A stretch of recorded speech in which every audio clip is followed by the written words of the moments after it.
महात्मा श्री रघुनाथ जी के ऐसा कहने पर श्री हनुमान जी ने सीता जी की कही हुई सब बातें उनसे निवेदन कर दी।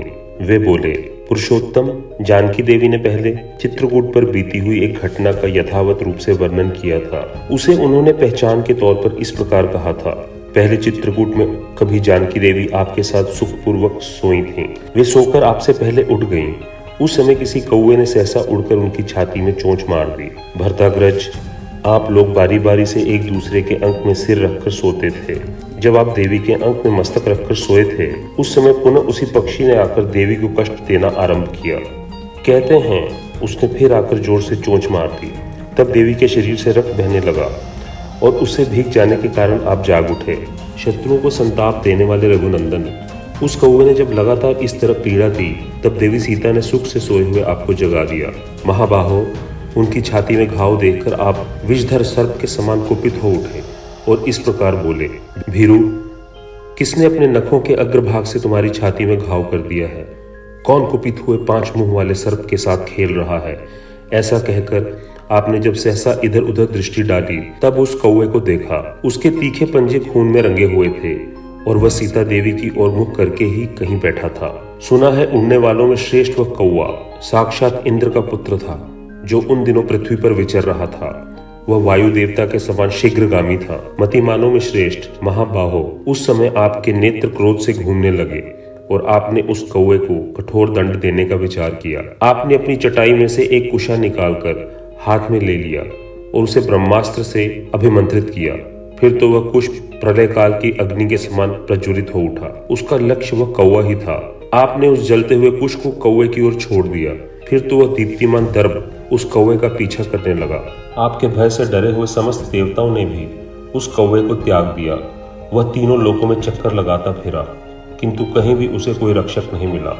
शत्रु दमन श्री राम, सब ओर से निराश होकर वह कौवा फिर वहीं आपकी शरण में आया। शरण में आकर पृथ्वी पर पड़े हुए उस कौवे को आपने शरण में ले लिया, क्योंकि आप शरणागत वत्सल हैं। यद्यपि वह वध के योग्य था, तो भी आपने कृपापूर्वक उसकी रक्षा की। रघुनंदन, उस ब्रह्मास्त्र को व्यर्थ नहीं किया जा सकता था, इसलिए आपने उस कौवे की दाहिनी आंख फोड़ डाली। श्री राम, तदनंतर आपसे विदा लेकर वह कौवा भूतल पर आपको और स्वर्ग में राजा दशरथ को नमस्कार करके अपने घर को चला गया। सीता जी कहती हैं, रघुनंदन, इस प्रकार अस्त्र वेत्ताओं में श्रेष्ठ, शक्तिशाली और शीलवान होते हुए भी आप राक्षसों पर अपने अस्त्र का प्रयोग क्यों नहीं करते हैं? श्री राम, दानव, गंधर्व, असुर और देवता कोई भी सम्रांगन में आपका सामना नहीं कर सकता। आप बल पराक्रम से संपन्न हैं। यदि मेरे प्रति आपका कुछ भी आदर है, तो आप शीघ्र ही अपने तीखे बाणों से रणभूमि में रावण को मार डालिए। हनुमान अथवा अपने भाई की आज्ञा लेकर शत्रुओं को संताप देने वाले रघुकुल तिलक नरश्रेष्ठ लक्ष्मण क्यों नहीं मेरी रक्षा करते हैं?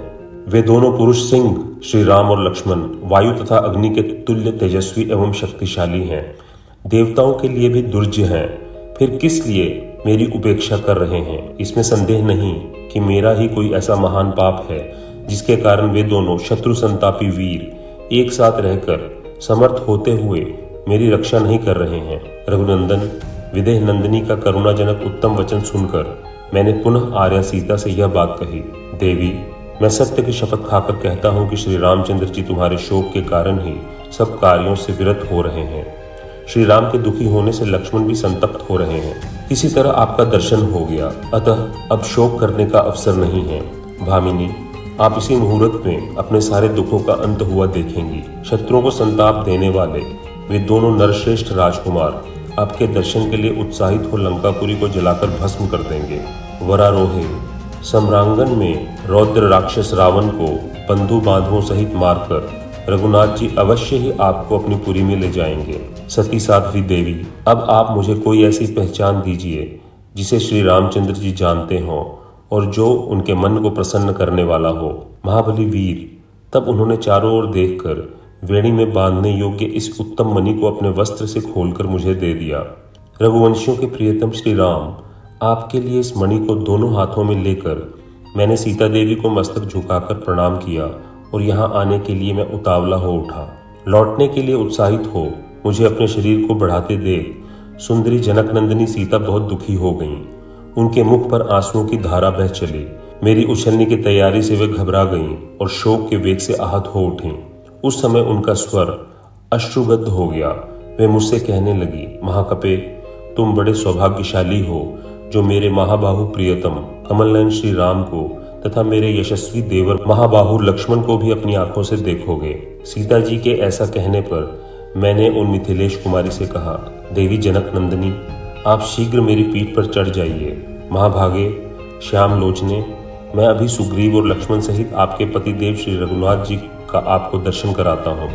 यह सुनकर सीता देवी मुझसे बोली, महाकपे, वानर शिरोमणे, मेरा यह धर्म नहीं है कि मैं अपने वश में होती हुई भी स्वेच्छा से तुम्हारी पीठ का आश्रय लूं।